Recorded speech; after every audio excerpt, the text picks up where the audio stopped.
Hello दोस्तों, राधे राधे। कैसे हैं आप सभी लोग? मैं समझती हूँ अच्छे होंगे। तो दोस्तों, किसी ने कहा था कि अभी हमारी क्या उम्र है ठाकुर जी की सेवा करना, कर लेंगे बाद में जब हमारा समय आएगा। तो दोस्तों, समय कब आएगा ये बता सकते हैं? समय कभी नहीं आता इस चीज़ के लिए। समय जब आता है जब हमसे कुछ हो ही नहीं पाता। समय की बहुत कीमत होती है। उस कीमत को अगर हम पहचानेंगे तो हम सब कुछ कर सकते हैं, वरना कुछ नहीं कर सकते। क्योंकि जब समय हमारा आता है, मान लो हमारी एज हो गई और हमारा टाइम आ गया ऊपर जाने का, क्योंकि जिसने जन्म लिया है वो जाता ज़रूर है, तो उस समय वो कुछ नहीं कर सकता। उस समय वही कर सकता है जो जीवन भर किया होगा, जन्म से और आज तक। क्योंकि अगर पैसे का मोह रहता है किसी को, तो वो पैसे के मोह में ही जाता है, और संतान के मोह में रहता है तो संतान के मोह से ही जाता है। पत्नी के मोह में रहता है तो पत्नी के मोह से ही जाता है। कभी वो ये सोचने लग जाए कि मेरा समय आएगा जब मैं ठाकुर जी की सेवा करूँगा, तो बिल्कुल ऐसा हो ही नहीं सकता कभी भी। तो दोस्तों, क्या आपने सोचा है कभी हम क्या कर सकते हैं समय आने पर? कभी कुछ नहीं होता। तुलसी भी डालोगे तो तुलसी का पत्ता भी अंदर नहीं जा सकता, गंगा जल भी डालोगे तो गंगा जल भी अंदर नहीं जा सकता, क्योंकि किए हुए कर्म का फल ही अंदर जाता है और कुछ नहीं जाता। तो किए हुए कर्म का फल ही अंदर जाता है। जैसा हम कर्म करेंगे वही हमारा अंत समय में काम आता है और कुछ काम नहीं आता। तो दोस्तों, जैसे हमने कोई भी नियम बनाया बिजनेस करने का, या बच्चों को खिलाने का, या बच्चों के प्रति मोह रखने का, या किसी भी चीज़ के एक्सरसाइज सांसारिक भोगों में, जब हम सांसारिक भोगों को नियम से करते हैं, तो हम ठाकुर जी की सेवा नियम से क्यों नहीं करते हैं? क्या वो संसारिक नहीं है? क्या वो हमारे लायक नहीं है? क्या वो हमारी ज़रूरत नहीं है? जब हम सांसारिक में रहकर सांसारिक कार्य को कर सकते हैं, तो हमें अपने लिए, क्योंकि हम सांसारिक में रहकर सांसारिक कार्य हम दूसरों के लिए करते हैं, और हमारे जो अपने लिए कार्य है वो है प्रभु की सेवा, उसका ध्यान, उसमें लगन। जिस प्रकार से हम अपने पुत्र की सेवा करते हैं, हम पुत्र को प्यार करते हैं, हम पुत्र का ध्यान रखते हैं, इसी प्रकार से हमें भगवान का ध्यान रखना होगा, भगवान की सेवा करनी होगी, और हमें उसका पालन करना होगा। क्योंकि एक कहावत है कि दो यार थे, जैसे दो भाई हो गए या दो दोस्त हो गए। तो एक लड़का था जो कि वो डेली शिव जी पर खड़े होकर के घंटा बजाता था, और एक ये कहता, अरे यार तू क्या करता है, तू चल, हमें कुछ नहीं करना, क्या रोज़ रोज़ घंटा बजाना। लेकिन वो नहीं मानता था। वो नित्य प्रतिदिन घंटा जरूर बजाता था, चाहे कुछ भी हो जाए, चाहे आंधी आ जाए, चाहे बारिश आ जाए, चाहे कुछ भी हो जाए, लेकिन उसको अपना नियम से घंटा जरूर बजाना, क्योंकि वो शैतानी करता था। भोले जी पे चढ़ना था उसको, और भोले जी के ऊपर चढ़ के उसको घंटा बजाना था। एक दिन आंधी और बारिश आती है, बहुत तेज आती है, लेकिन फिर भी वो घंटा बजाने के लिए जाने के लिए कहता है, और उसका दोस्त मना कर देता है, अरे यार आज नहीं जा रहे, आज बहुत आंधी बारिश आ रही है, और तुझे क्या घंटा चलाने की मची है? तुझे क्या घंटा बजाने की मची है ऐसी हालत में जो कितना पानी आ रहा है और कितनी आंधी आ रही है? नहीं यार, मैं तो जाऊंगा, बिल्कुल नहीं मान सकता। तो दोस्त तो नहीं गया, लेकिन वो घंटा बजाने जरूर गया। शिव जी के ऊपर चढ़ के उसने घंटा जैसे ही बजाया, वैसे ही भोलेनाथ खन खन की आवाज के साथ प्रकट होते हैं और कहते हैं, हे भक्त, मैं प्रसन्न हुआ तेरी सेवा से, जो ऐसी प्रलय जैसी बारिश हो रही है और आंधी आ रही हो, उसमें भी तूने मेरा घंटा बजाना बंद नहीं करा। क्योंकि वो भोले जी की शिवलिंग पर खड़े होकर के घंटा बजाता था। फिर भी भगवान ने दर्शन दिए और खुश हुए। तो दोस्तों ऐसा ही है ये भगवान, ऐसा ही है ये प्रभु कि तुम कैसे भी कर लो लेकिन उसको प्यार कर लो, अपना नियम ठान लो, क्योंकि उसके मन में लगन थी कि मैं भोले जी का घंटा जरूर बजाऊंगा चाहे कुछ भी हो जाए।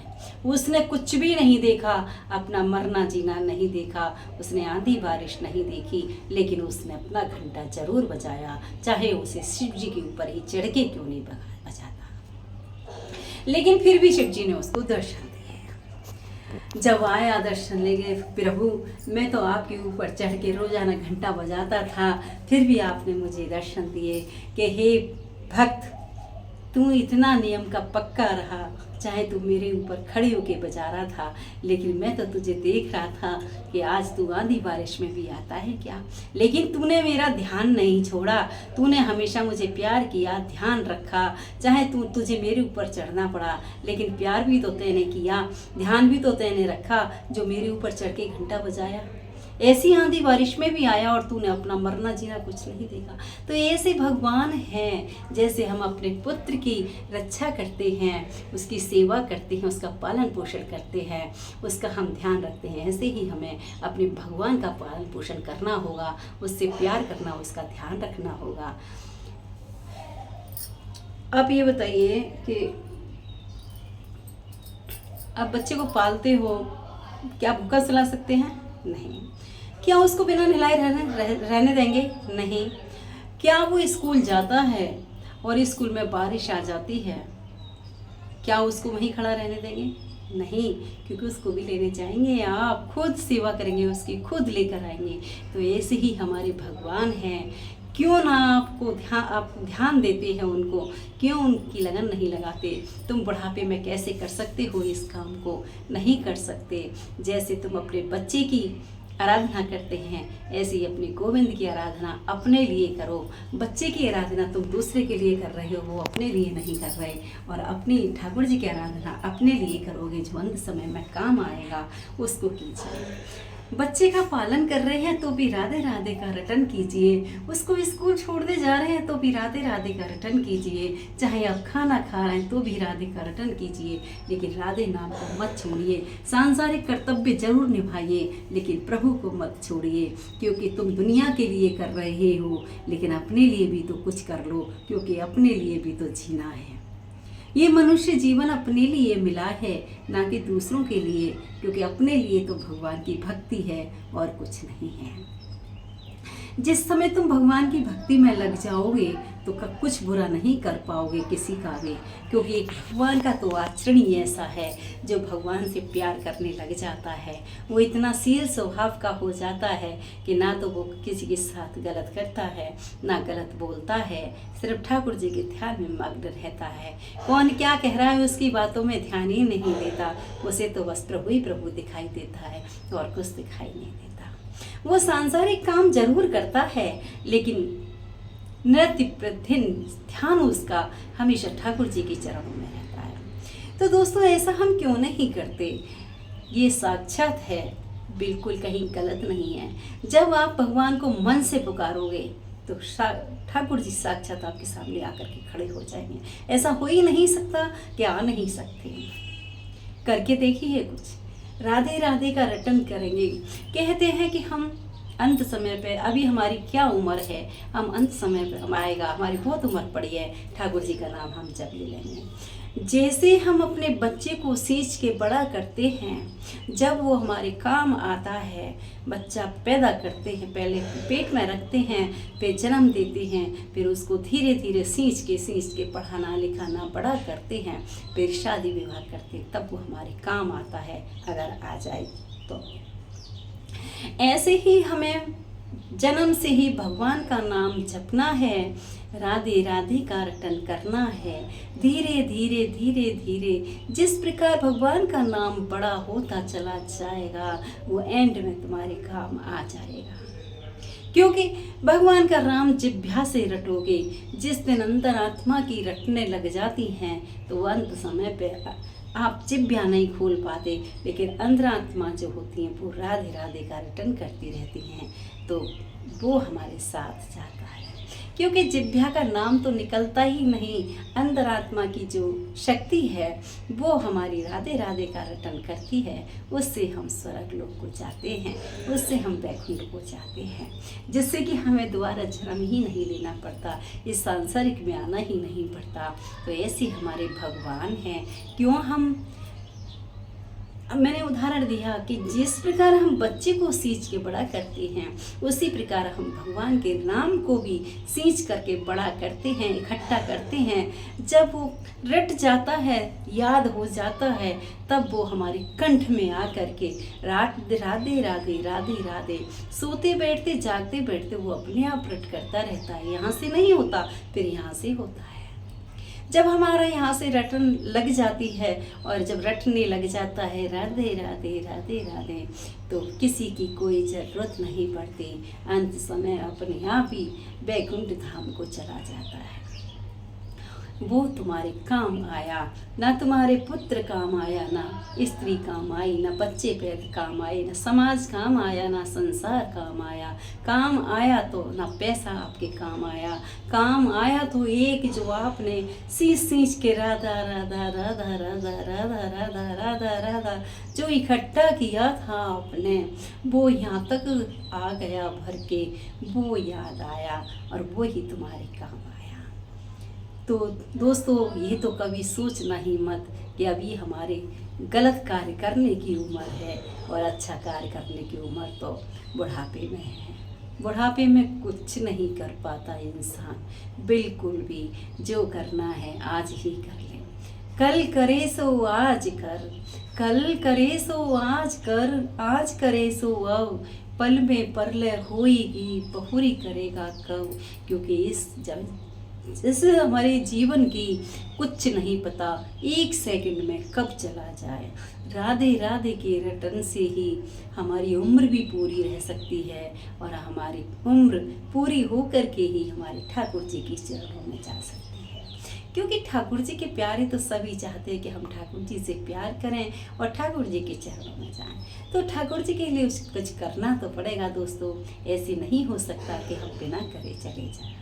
तो बस आज से ही इकट्ठा कर लीजिए, राधा राधा राधा राधा का नाम इकट्ठा करिए। 60 साल तक, 80 साल तक, 50 साल तक, वो जब तक इतना इकट्ठा हो जाएगा जो हमारे हृदय में अपने आप ही अंतरात्माएं जो होती हैं राधे राधे का रटन करने लग जाएंगी। फिर वो अंत समय में अंदर ही अंदर बोलेंगी कि राधा राधा राधा राधा राधा।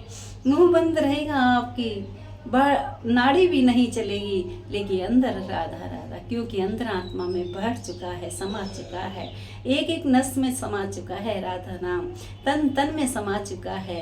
तो वो राधा ही राधा रटता रहेगा, ऊपर जाते जाते भी वो राधा ही राधा रटेगा। तो गोविंद दौड़ा दौड़ा दौड़ा हुआ आएगा।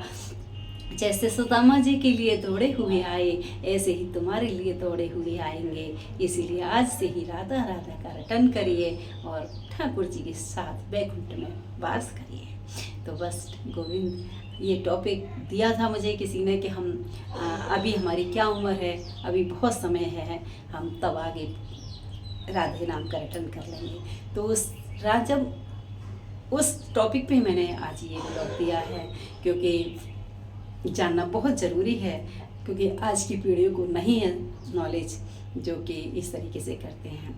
तो मैं तो यही कहूँगी कि जन्म होते ही खाते पीते बैठते सोते जागते उठते चलते फिरते पढ़ते जॉब करते पढ़ाई करते राधा राधा राधा, कॉपी के फर्स्ट पेज पे ही एक बार राधा जरूर लिखिए। ऊपर जब हम कोई भी क्वेश्चन शुरू करते हैं उससे ऊपर पहले राधा, जैसे हम तारीख डालते हैं ऐसे ही राधा डाल दीजिए। कॉपी का पेज खोलोगे तो आपको सबसे पहले राधा दिखेगा, तो आपकी जिह्वा पर आएगा। तो ऐसे ही करिए। और मैं कहती हूँ अपनी संस्कृति जरूर सीखिए, वही हमारा जीवन का सार है और कुछ भी नहीं है। तो दोस्तों, ये ब्लॉग कैसा लगा आपको, तो आप कमेंट्स में ज़रूर बताएं। और हमारा ब्लॉग के साथ साथ आप अच्छा लगे तो राधे राधे ज़रूर लिखें। प्लीज़ आपसे हाथ जोड़ के निवेदन है कि कमेंट्स में राधे राधे ज़रूर लिखें और ज़्यादा से ज़्यादा शेयर करें। बाय बाय आप सभी को।